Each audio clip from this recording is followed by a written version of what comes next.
총 소요 비용 분석을 위해 우선 전기차 충전 인프라 부족에 따른 페널티가 지역별로 어떻게 달라지는지를 살펴봤습니다.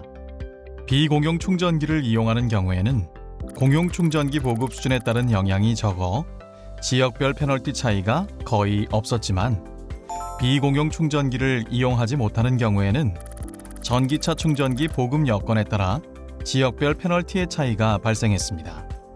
따라서 비공용 충전기 이용자와 미이용자 간의 페널티 비교를 통해 비공용 충전기의 보급 확대만으로도 어느 정도 전기차 이용에 따른 불편함을 해소할 수 있는 것으로 분석됩니다.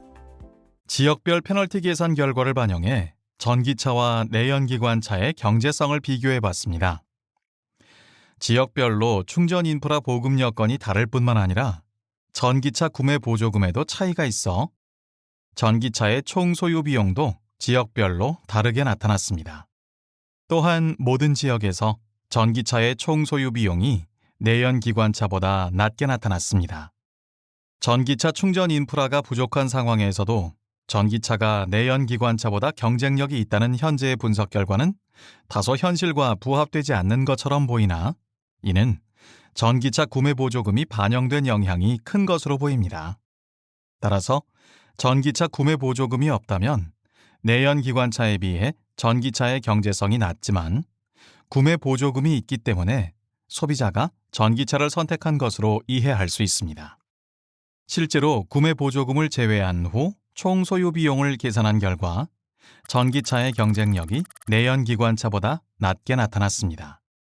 다만 비공용 충전기를 이용할 수 있는 경우에는 보조금이 없다고 할지라도 전기차의 총 소요 비용이 더 낮은 것으로 나타났습니다. 결국 전기차 보급 확대를 위해서는 비공용 충전기 보급에 우선순위를 둬야 할 것으로 보이며, 또한 공용 충전기의 경우에는 초급속 충전기의 비중을 높이는 것이 필요합니다.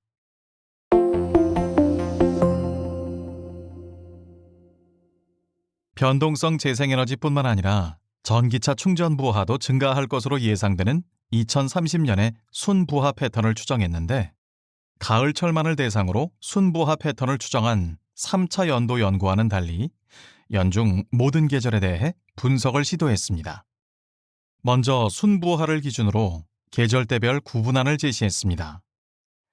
계통부하의 변동성이 유사한 월별 자료를 묶어 같은 계절대로 분류하고, 봄, 가을철은 3에서 5월 및 10에서 11월, 여름, 겨울철은 6에서 9월 및 12에서 2월로 분류하는 기준을 제시했습니다.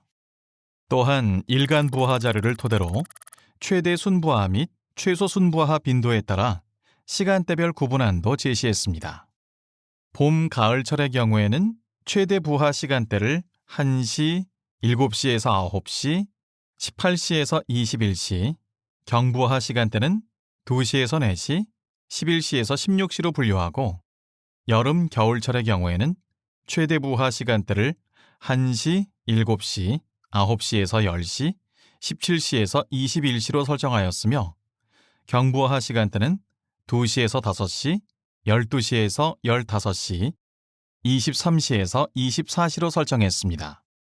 이후 2030년의 충전 패턴 시뮬레이션을 수행했습니다. 누적 전망 이론 기반의 충전 의사결정 모형을 구축 후 요금제 변화에 따라 충전 부하가 어떻게 달라지는지를 살펴봤습니다. 먼저 계시별 요금제를 적용하지 않을 경우 계통 최대 부하 발생 시간대에 전기차 충전 부하도 집중되는 현상이 발생했습니다. 따라서 충전 부하 이전을 위한 계시별 요금제의 적용 필요성을 확인했습니다. 한편 계시별 요금제를 통해 부하 이전 효과를 거둘 수 있지만, 최대 부하 시간대가 종료되고 경부하 혹은 중간 부하 시간대가 시작하는 시점에 충전 부하가 집중됨에 따라 일시적으로 계통 피크가 형성되기도 했습니다. 하지만 최대 부하 시간대를 분산하는 형태로 복수의 계시별 요금제를 제시한다면 이런 부작용을 완화할 수 있을 것으로 보입니다.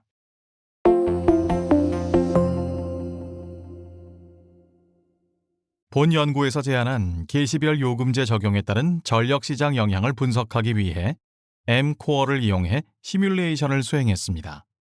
그 결과 계시별 요금제를 적용하면 계통부하의 변동성을 완화할 수 있으며 도매 전력시장 가격이나 효과도 발생할 것으로 분석됐습니다.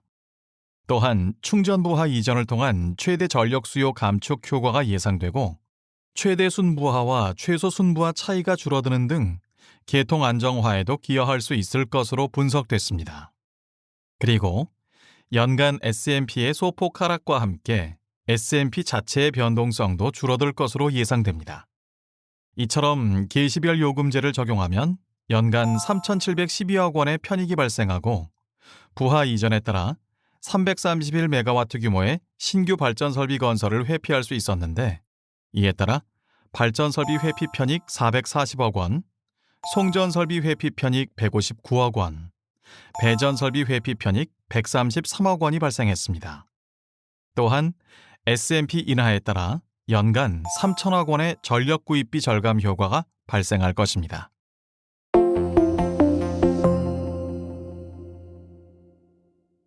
충전 인프라에 대한 투자를 확대하여 다수의 잠재적 전기차 구매자에게 편익을 제공하는 것이 바람직할 것입니다.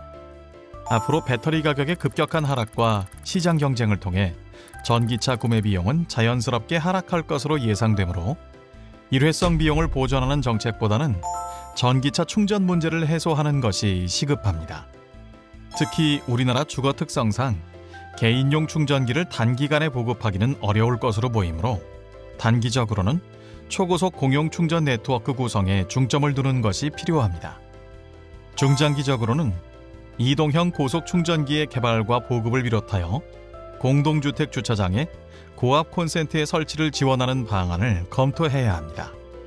전기차 보급 확대를 위한 정책 지원과 동시에 보급 달성 시 겪게 될 계통 부담에 대한 대응책 마련도 중요합니다.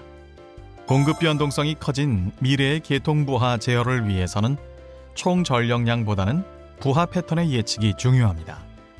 특히 순부하 패턴을 기준으로 계통 운영 계획을 수립해야 할 것이며 계시별 충전요금제 개선을 통해 전기차 충전 수요 행태 변화를 유도해야 합니다.